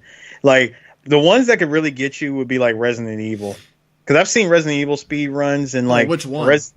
One in particular that I always love watching is Resident Evil 3. Resident Evil 3 speed run. I forgot the dude's name, but he holds the record. It's not Carcy. It's not Carcinogen. It was a guy before him. who holds the speed. He holds the record of beating Resident Evil 3 in like 40. I think it was like 46 minutes. Yeah, and all of it is just RNG. And like Devil May Cry, I like seeing people do the SGDQ for it. And I saw one dude, he got to one Virgil fight, and he was trying to trigger Virgil to go into a specific pattern. And the computer was just being stubborn as shit and not going into the patterns. He's fuck. I guess I gotta fucking fight Virgil straight up now. Shit. Yep. And that definitely happens. Hell, then of course the worst thing that can happen in a speed run is you're doing a speed run and the game completely crashes on you. Shout outs to Sonic Generations. Yeah, I mean, hey, look. The worst that you had with Devil May Cry 3 was that it will freeze and you better pray to God it keeps going, or the frame rate drops. Because there's so much shit going. Well, the frame rate drops because you're doing so much cool shit with Dante with fucking style switches that the game is like, I don't know, I can't catch up, you know, and it just seizures out for like a hot 2 seconds. They improved it before. Before there was a moments where I'm like, yeah. Someone was like, get somebody email Shinji Mikami, tell him to patch the shit. Well, that's why you get Devil May Cry 3 Special Edition, $20 patch. So you know. Yeah, that was a $20 patch. But we didn't complain. $20 patch. We didn't complain because it was like, well, shit, it's $20. That's a deal. I mean, not only was it a patch word, but bro, we got so much extra shit thrown in. And hell, you could if you held both R triggers and the analog stick buttons in at the same time, and yet you somehow managed to get magic fingers and push start and select at the same time at the title screen, you unlock everything. Hands looking like you part of the fucking Crenshaw Crips and shit. Right? It's like, why do I have to put all 4 trigger buttons and I gotta get my pinky to touch the square button while pressing Yo, what am I doing here, Capcom? Why? It's called making it worth it. It's called making it worth it. No, it was worth it, all right. It was worth it for me to dick around with the game when I was like, all right, well, I don't care if I'm playing Dante Must Die, so fuck it, cheat mode activate, let's go. You know.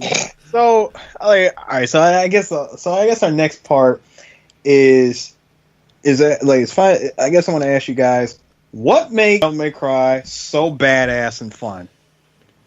Easy. That guitar riff and the fact that you're shooting and then you get a good damn sword. Do I need to really explain anything else? I mean, it's music. The freaks in your eye. I bet if you just melt that down to a meltdown. That song, I swear to you, that Devil May Cry 3 did not know how to change up the song. It's like, all right, we hear the riff, and we got to fight. It's like, yo, why? That's the one song you guys got? Like, I'm not mad, but like, come on, man. Hey, dude, look. Hey, CJ, it's the same. No, CJ, it was the same in every Devil May Cry. Go back to DMC 1. Every time you play DMC 1, you hear that same guitar riff in the background with that mix of industrial ass music. Oh my god, man! It's just that one. Just three stuck out. Every freaking enemy encounter. 3 stuck out me. That's all because it's like, yo, this is like on some fucking Metalocalypse fucking version of songs. Where it's like, because that one was the first one to have lyrics to it. I mean, don't get it twisted. I like Virgil and Dante's theme when they fight each other and stuff. Those fun, but like that, it's always the music and stuff. And thank God. I mean, look, maybe it's a blessing in disguise that we found out that the guy that did the DMC5 Dante theme, we found out he's a sexual assaulter, so they had to nix that fucking song. What? Yep. Yeah, they completely nixed. See, and the thing is, that was a blessing in disguise. That's what's that. Blessing in disguise. It was a blessing in disguise because people hated that song. I didn't care. It was just like one of those like, wow. I didn't care for the song, but it was like, well, it exists. I don't hate it. It's just one of those like, yeah. No, people hated it because a lot of people felt like, bruh, I'm sorry, Capcom, you're not topping Double Trigger. You gave the best song of that game to Nero, and then when you show us Dante, this is what he gets. I mean, you'd be better off just doing the instrumental, because I'll say the instrumental was cranking, but the lyrics, dude, it's freaking Mick Gordon. Yeah, the lyrics though, it was like, so who's doing this? Imagine Dragons? Is this what the lyrics are coming to? Actually, it was Mick Gordon and Ali Edwards. Well, either which way, dude, the brother was touching women, and now they nixed the song. So ergo, they can give us a better song now. So just saying, Which I'm waiting which I'm waiting for. I would say the thing that makes Devil May Cry like badass and fun is just, you know, it goes back to what I said earlier. Is the fact that I see Dante, Mr. Badass Demon Hunter himself, just do silly shit, like using his motorcycle as a weapon. And keep in mind, Devil May Cry 5, this is not the first time that we've seen him do that, because he did it 20 years ago in Devil May Cry 3 when he took Lady's motorcycle and rode it all the way up the freaking tower of Tim and the Gru, and he came across some demons and he figured, you know what? I'm just gonna burn them out using the freaking exhaust. And if any of them get close to me, I'm just gonna like whip it around as if it was damn nunchucks and just beat the shit out of them with it. Finally, he lands with the motorcycle, but because he beat up so many damn demons with the motorcycle, it exploded. Again, over the top stuff. I mean, that's it's just over the top. Everything is over the top. The game doesn't take itself seriously. I mean, yes, it's a dark tone and all of that, and gothic and all that shit, but at the same time, does not take itself seriously. Dante, Mr. Demon Hunter himself, he has fun with everything that he does. I mean, dude, you're talking about a demon hunter that sat on the flaming tail of Burial and said, "Yeah, is it like it is an interesting night, isn't it?" Like, oh, yay, thank you. You finally noticed me. Wish you would have done that sooner. Now my jacket is all charred. I mean, you know what's crazy? Just on Arkham and the fact that he transformed into the clown. Oh, the Jester. Jester, which I thought was interesting. Well, it's dynamic that I really wish the game kind of fully explored a little bit more. You know. Well, I think it did it enough when he said, you know, I had to get these two. Like, I had to bring everyone together. I had to get these two to fight each other at this location. I even had to go so far as donning this ridiculous disguise just to make sure that everyone got together. But even with Sparta's blood, the one thing that we're missing is the blood of a virgin who just happens to be his daughter, and her name happens to be Mary. Oh, Capcom, the door. I mean, they've always been on the nose with a lot of shit, so that wasn't surprising, honestly. It's like, yeah. Oh, but that's how I felt when I first saw. Okay, we all know the lady's real name is Mary, and we come down. Oh, we need the blood of a virgin just like to complete the spell. Like, oh, Virgin Mary. For the love of God, Capcom, the door. Oh man, so D, so we got that with the greatest moment. So I guess if we're talking that, so DMC Ninja Theory, I think I mentioned earlier about the game. You know, going back to it, I might go back and play it just to see where I sit with it and stuff. I mean, especially with the improvement that they gave to the definitive edition, where they added the lock-on function and they added. That was my thing. That was the biggest thing that I had an issue with DMC was just the lock-on, because I think that's what made it difficult at certain spots, and it was just like that was kind of a weird like gameplay decision that they made on that. Like, we're not going to put a lock-on in. I'm like, why would you do that? Yeah, it was just weird to me. But I mean, I do agree with you. I think the theory got the aesthetics of what they wanted to do, and I think if you still use those models and name them something different, at most people would have been like, "Oh, it's a Devil May Cry wannabe," but it's not Devil May Cry, and I think it would have gone over way more better than what it did. But if they had kept the same functions, if they kept like everything that made DMC function the way it did, just got rid of all the characters, got rid of anything associated with Devil May Cry, they could have easily pitched this game over to EA and made Dante. No. Let me finish. They could have pitched it over to EA and they could have made the sequel to Dante's Inferno. Everybody talks about the game, and I remember seeing gameplay. I'm like, it's very underrated. I see why people play it. It is. It's underrated, but you want to know why? You want to know why the game got underrated? Because it came out right before God of War 3. Yeah, that's... And it just got immediately washed. Yeah, I mean... And they put so much into it. They added an anime. They added, we got like an anime movie that came with it and everything, and it just got completely washed. The fucking commercial played Aaron Neville's "Ain't No Sunshine." I fucking died on that shit. I was like, y'all really paid Aaron Neville money for this commercial? You know they did. Ain't no sunshine. I'm like, wow, y'all pay Aaron Neville. All right, cool. Aaron Neville got his money up. In the words of in the words of our boy Hammond, spared no expense. Yeah.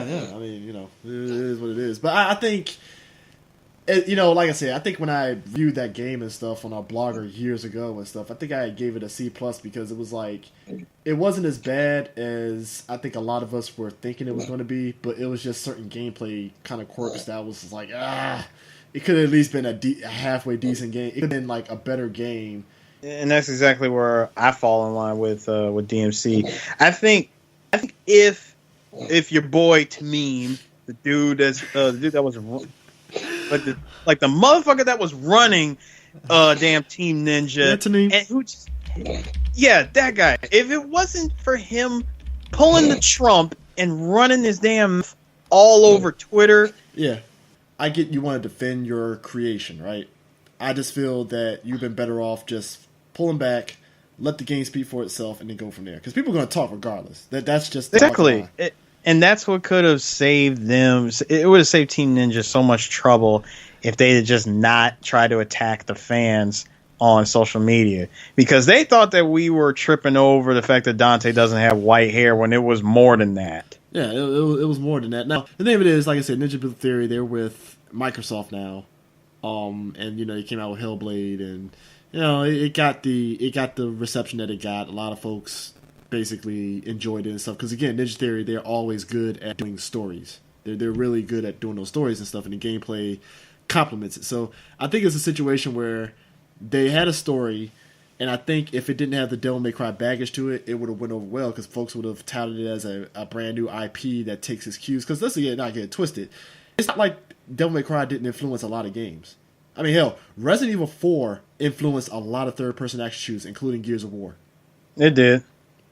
So nobody would have cared if it was like a copy of Devil May Cry. I mean, hell, that was what Dante's Inferno game was. Everybody kept saying it's like Devil May Cry, except you have a sight. It was Dante's Inferno was pretty much Devil May Cry and God of War put together, which they're both technically the same damn game. Yeah, so it's like they would have been fine, but like I said, at least they landed on their feet after that, and they're still touted as a good production company. So it is what it is. But the crazy thing too, tying into that, you got the anime, which I was one of those people that like I was hyped for it because I was like, oh, finally we get to see Dante in anime form. It's taking place between this game and that game, even though, like Dee said earlier, there is no tie-in. It's just the misadventures of Dante. I mean, it's supposed to loosely tie in what? Well, what was it? What, 1 and 4 or 1 and 2? 4 and 2. No, 4 and 2. It's supposed to lead into 4, and then boom, that's it. So it was weird how it was structured, but like Dee said, it was kind of one of those animes that just talked about the adventures of Dante, and that's it. Lady's there and Trish is there, and it's a butler, and he had a little girl there and stuff. But like, it was just at the end of the day, it was just kind of one of those like it wasn't a bad anime. It was just kind of one of those. Do I really want to buy this? Buy this DVD. I mean, the series was what, 12 episodes? 12 episodes. With Madhouse doing the animation, and it looked great because Madhouse does bomb ass animation. Of course, So it was definitely interesting. I mean, this is during the time Madhouse was basically had their hands in everything. Because I think they did the X-Men and the Marvel anime stuff, and Samurai, was it Afro Samurai? Was all Afro Samurai, Samurai Champloo.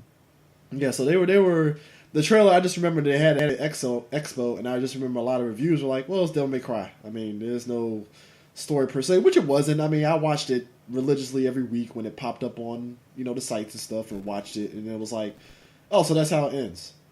Right? I'm trying to think. Did this anime ever come to Cartoon Network? No, G4. Whoa, it was on G4? Yep.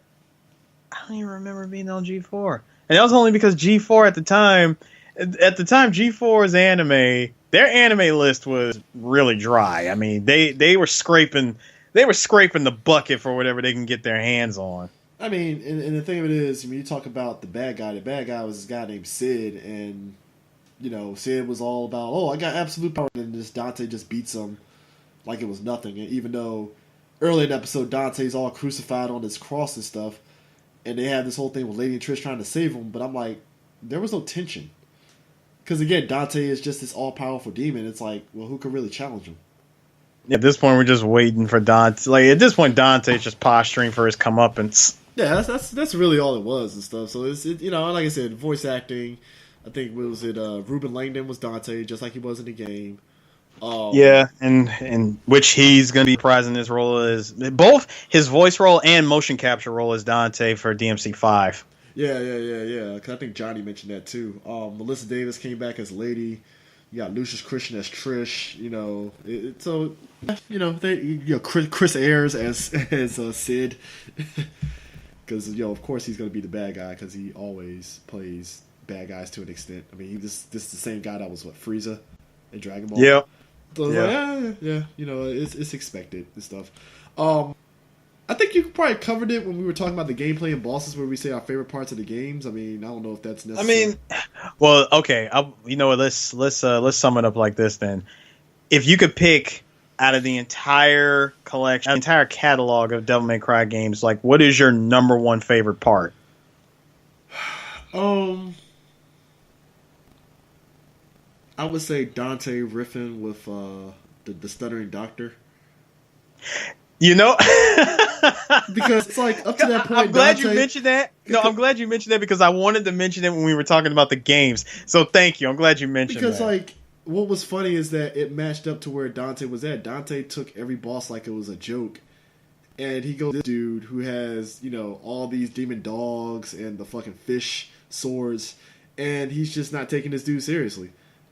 And this guy's like, how do you get this devil and and all that stuff, and then Dante just shoots him in the head, and that's it. It's just it's just. But before he shoots him in the head, he does have to deliver the one-liner.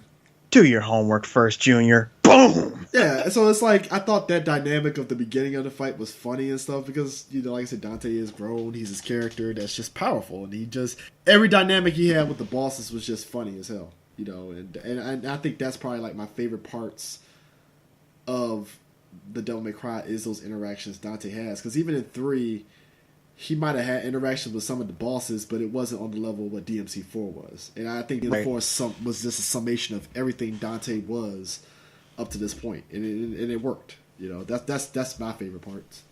Well, okay.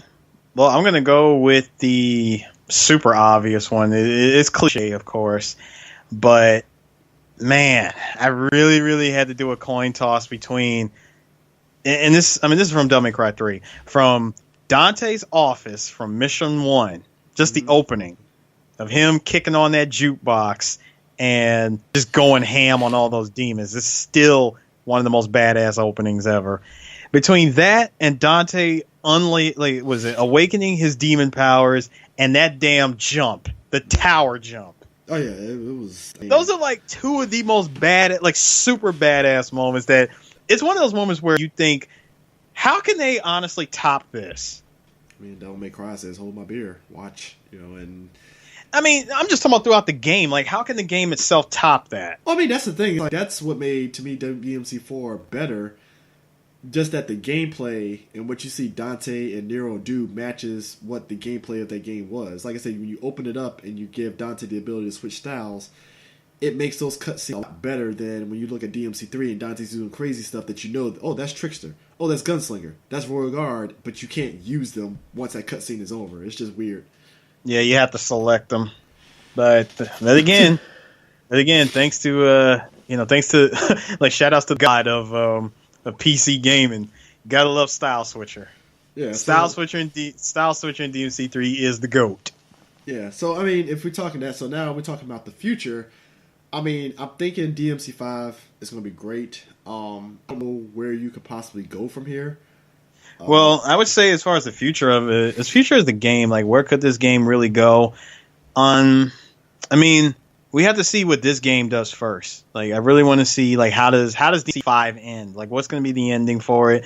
I'm going to try my best to just avoid almost anything and everything associated with this game as far as like trailers dropping and all that. I mean, we have like 4 months. No, actually, I take that back. This game comes out in March. Yeah, so it's like five months or so. So we got about 5.5 months, and I mean, and I can, and I'm just gonna keep quiet and just not not try to spoil myself with anything. Not that I've already spoiled myself with stuff that I've seen from trailers at Tokyo Game Show and E3 and as well as Gamescom. But that's going to be it for me. I'm not going to if anything gets released, I'm going to try to avoid it. Yeah, so, I mean, and the thing of it is, I mean, I don't want us to dive into the microtransaction because I think it's a situation where I get people's feelings on it. I think it's one of those, all right, Capcom, tread carefully. That's the only thing I can sit there and say because it's like they're fortunate that they did it in Devil May Cry 4 and it didn't affect the gameplay. So that's the only thing that's, really benefiting them is that with Devil May Cry 4, it didn't affect me getting orbs the normal way. But you do got to keep this in mind, though, CJ. You got to think of the timing. Devil May Cry 4 came out in what, 2008? Yeah, I mean, I know what you're saying with the timing. I was just saying in terms of the optics of it. It's like you're fortunate that how you did Devil May Cry 4, it didn't affect the core gameplay because I think that's the crux of what people are worried about because we've seen it from EA, we've seen it from 2K, that their microtransactions has a detriment to the gameplay to where it forces you to actually buy it. So it's like, right. I'm looking at Capcom like, all right, I get what you're saying because contrary to most people think, like even Jim thinks, is that folks will pay for fucking cheat codes. If you also remember, we paid for them back in the day. They were called Game Shark and Action Replay. And also the fact that, let's be real, cheat codes haven't existed since the PS3 era. Like, since the start of that, we have not gotten any sort of cheat codes in the game, per se. Actually, one of the closest thing we had to cheat codes in PS3 era was using game saves. Yeah, that's it, because you had the ability to actually download them online and they function onto there and stuff. But it wasn't until it affected the what was it? It wasn't until they affected the trophy system that you couldn't unlock trophies. Yeah, unless you didn't care, then yeah. So it's like, to me, it's one of those situations where it's like I think the future could be bright if they angle it to where, hey, Nero's back and it's actually good.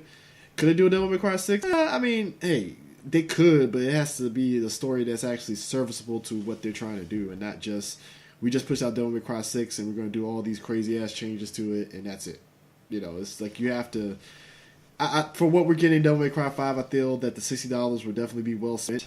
But you're kind of sitting back like, all right, Capcom, let's see what happens. I pray to God that your game is actually solid. Hey, look, all the gameplay for all intents and purposes, like it's stand-up Devil May Cry, and it's actually pretty dope. The only thing I can probably see them doing instead of just doing like a straight up one game and then sequel and all that, I wouldn't be surprised if they tried to take Devil May Cry 5 and turn it into a platform where they just add like additional DLCs. I mean, and that's fine if you want to add something that's, for the added challenge. I mean, I don't need it and stuff. It's kind of like, it looks like this Devil May Cry has a variation of Bloody Palace, and I'm like, all right, cool. I'm glad you guys included that and didn't DLC our shit for that. That was my worry. They were on DLC the Bloody Palace and being able to play as Trish and Lady, and I'm like, all right, well, if they're not fucking that up, I'm gonna keep one eye on you, Capcom, because I don't need the shim of I'm enjoying Devil May Cry 5 and then boom, you patch something that fucks up something dealing with orbs to where you force me to have to actually buy your shit. And you're right, because while Capcom is on this redemption run that they're trying to, put themselves through, I mean, we see them doing good things with Resident Evil 2. I mean, look, they came out with Mega Man 11, and people were like, "Thank you." That's all we wanted was a Mega Man game. Mega Man 11. See, and for Mega Man 11, which I can go into that really quick. Mega Man 11, that was Capcom's way of saying, okay, now that we saw what number 9 turned out, even though we helped Inafune by backing it, we were actually one of his biggest supporters, and we saw how the game turned out. Now it's time for us to work on Mega Man 11. We're gonna give it some time, let the heat die down, let him learn his lesson, and of course we saw it. We saw he learned his lesson all right. My man took that money and ran. Yeah, Inafune has not been seen since. Mighty Number 9 just turned into a fucking piece of shit. So it's I mean, and basically Mega Man 11 is basically wraps around Mighty Number 9 because like you could have been this Mighty Number 9 and you're not. And it wasn't even just so much that you also had to keep in mind. Capcom gave us the Mega Man Legacy Collections and the Mega Man X Legacy Collections right before Mega Man 11. Yeah, and it's perfect. I mean, it's like, if I don't want to play the fucking X5 on forward, hey, I'll just take my fucking collection 1 and just enjoy X1 through 4, and I'm good to go. You know, it's like they're giving you options, and like I said, even with Street Fighter V on that end, they've been improving that game to the point that people are like, all right, I like this game stuff, even though most of the top players are full of shit. Well, this game is gas, but why are you playing it? Like, why are you playing it? I know this is your livelihood, but you can play other games and get good at it. But whatever, that's a different conversation. But I and I see a lot of people sit there and say Capcom should do rival schools. I'm like, I don't rival schools because I know full and well not too many people are going to buy it compared to Street Fighter. Not even that. Even if they did give us rival schools in this day and age, it would be DLC filled out the ass, and just like I'm going to give us Power Stone.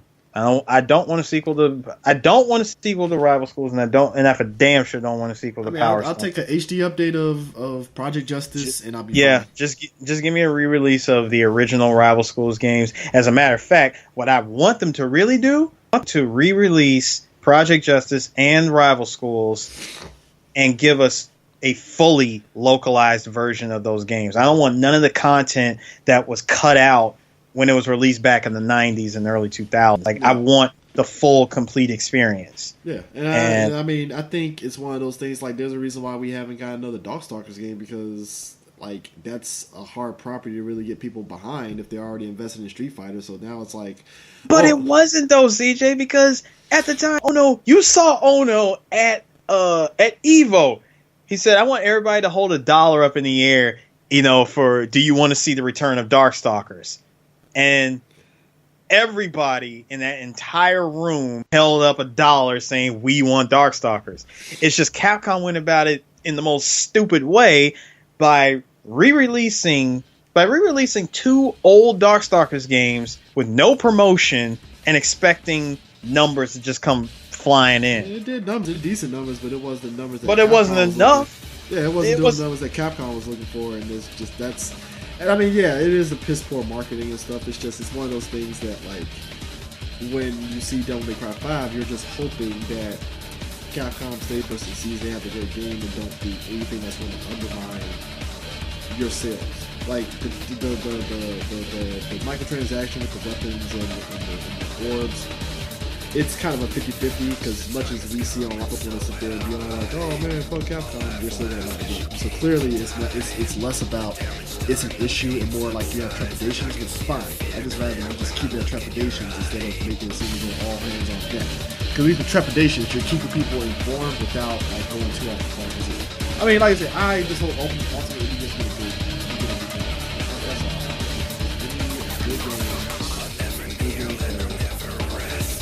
I mean, from what I saw, from what I was able to do at Tokyo Game Show, the gameplay is definitely fun, and the game itself is going to be fun. I just want to go ahead and just release it. Just give us the game already, man. We're ready. I'm ready to go ahead and just push off 2018 and just go ahead and start 2019, because I want to go ahead and get started with Resident Evil 2. I want to play that, and I definitely want to play Devil May Cry 5. You know what would be really cool if they added this, CJ. Going to really quick. It would be cool if they gave us the greatest April Fool's joke ever, which was having Akuma playable in Resident Evil 2.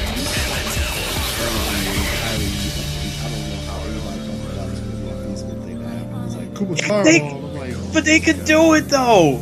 They could, it could be done. It's one of those things where I'd rather Akuma be a Monster Hunter than throw him in Resident Evil, and it doesn't match the tone of what these Resident Evil games is. It's like. But CJ, the problem with having Akuma in Monster Hunter is he would just be a skin, because they already put Ryu and Sakura in Monster Hunter, and they're just skins. They don't, and that's why I don't want that. Like, I actually want a fully functional Akuma in this game, and I want, because it has to be done, dude.